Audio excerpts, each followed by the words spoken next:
Police arrest করলে কি করবেন? প্রায় সময় বাংলাদেশের অনেক অনেক অডিয়েন্স থেকে আপনারা আমাদেরকে জানতে চান যে ভাই পুলিশ অ্যারেস্ট করে ফেলছে, সেই ক্ষেত্রে কি করব? এই বিষয়টা এতটাই জটিল, যাকে অ্যারেস্ট করে সেই বুঝতে পারে, এবং কি যার পরিবার সদস্যকে অ্যারেস্ট করা হয় তারাই বুঝতে পারে। যখন কোনো ব্যক্তিকে অ্যারেস্ট করা হয় তখন ইনস্ট্যান্ট সে কি করবে সেটা বুঝতে পারে না, কোথায় যাবে সেটা বুঝতে পারে না। তাই আজকের এপিসোডটা আমরা সাজিয়েছি, যখন কোনো পুলিশ কোনো ব্যক্তিকে অ্যারেস্ট করবে, হোক সে ছেলে হোক সে মেয়ে, সেই ক্ষেত্রে আপনি কি করবেন এবং কি করলে আপনার জন্য বেটার হবে ইনস্ট্যান্ট টাইপের, এবং কি কিভাবে আপনি জানবেন কি কেন আপনাকে অ্যারেস্ট করা হয়েছে। প্রথমত ধরে নিলেন আপনার বিরুদ্ধে কোনো একটা মামলা হয়েছে যেটা আপনি জানেন না, যে কোনো একটা মামলা হতে পারে, আপনার বিরুদ্ধে ওয়ারেন্ট আছে আপনি জানেন না, পুলিশ হঠাৎ করে এসে আপনার বাসায় রাতের বেলা হামলা দিয়ে পুলিশ আপনাকে অ্যারেস্ট করে ফেললো। সেই ক্ষেত্রে প্রথম কাজ থাকবে আপনি অবশ্যই আইডেন্টিফাই করবেন তারা পুলিশ কিনা, সেই ক্ষেত্রে তাদের আইডেন্টিফিকেশন আপনি দেখতে, এবং যদি পুলিশ আইডেন্টিফিকেশন না দেয় অবশ্যই আপনি দরজা খুলবেন না, এবং কি আপনি চাইলে তাদের কাছে ধরা নাও দিতে পারেন। কারণ পুলিশের কাছে পুলিশ যদি কাউকে অ্যারেস্ট করতে যায়, পুলিশের দুইটা কন্ডিশন মেনটেন করতে হবে। সেটা হলো যে সে যে পুলিশ তার পরিচয় দিতে হবে, এবং কি কোন মামলায় তাকে গ্রেফতার করছে সেই পেপার তাকে দেখাতে হবে, তার বিরুদ্ধে যে ওয়ারেন্ট আছে সেই পেপার তাকে দেখাতে হবে। এই দুইটা জিনিস কিন্তু ম্যান্ডেটরি পুলিশ মেনটেন করতে হবে। আর থার্ড আরেকটা জিনিস মেনটেন করতে হবে, যেটা হলো যে পুলিশ এবং থানা থেকে অথবা কোর্ট থেকে ম্যান্ডেটরি যে ব্যক্তিকে অ্যারেস্ট করা হয়েছে তাকে আইনের আশ্রয়স্থলে যাওয়ার জন্য আইনজীবীর সাথে কথা বলার সুযোগ দিতে হবে। এই তিনটা কাজ কিন্তু খুব ইজিলি, দুইটা কাজ পুলিশে করবে, একটা কাজ আপনি অবশ্যই নিজ থেকে চেয়ে নেবেন, আপনার আইনজীবীর সাথে আপনি কথা বলতে পারেন। যখন আপনি আপনার আইনজীবীর সাথে কথা বলবেন তখনই কিন্তু বুঝে যাবেন যে আপনার মূলত অ্যারেস্ট করার পর কি করতে হবে।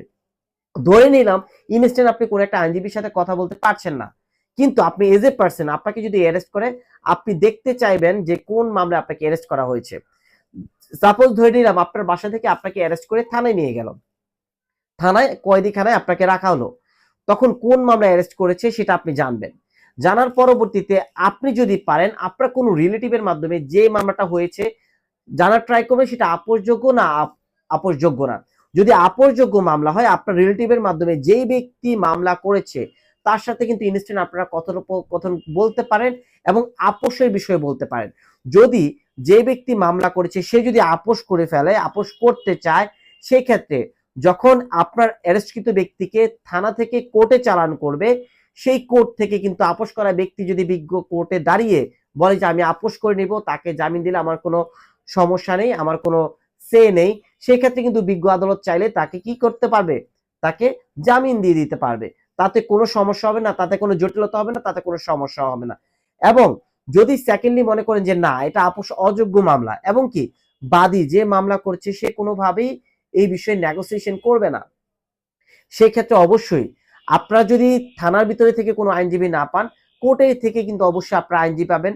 আইনজীবীর মাধ্যমে অবশ্যই আপনারা যদি রিমান্ড দিয়ে থাকে, রিমান্ড শুনানি করে রিমান্ড কমানোর ট্রাই করবেন, অথবা রিমান্ড বাতিল করার ট্রাই করবেন। আর যদি রিমান্ড না দেয় সেক্ষেত্রে জামিনের জন্য ট্রাই করবেন। যদি লফুল কোনো গ্রাউন্ডস দেখাতে পারে, কোর্ট যদি চায় অ্যাজ ইউজুয়ালি কিন্তু জামিন দিয়ে দিতে পারে।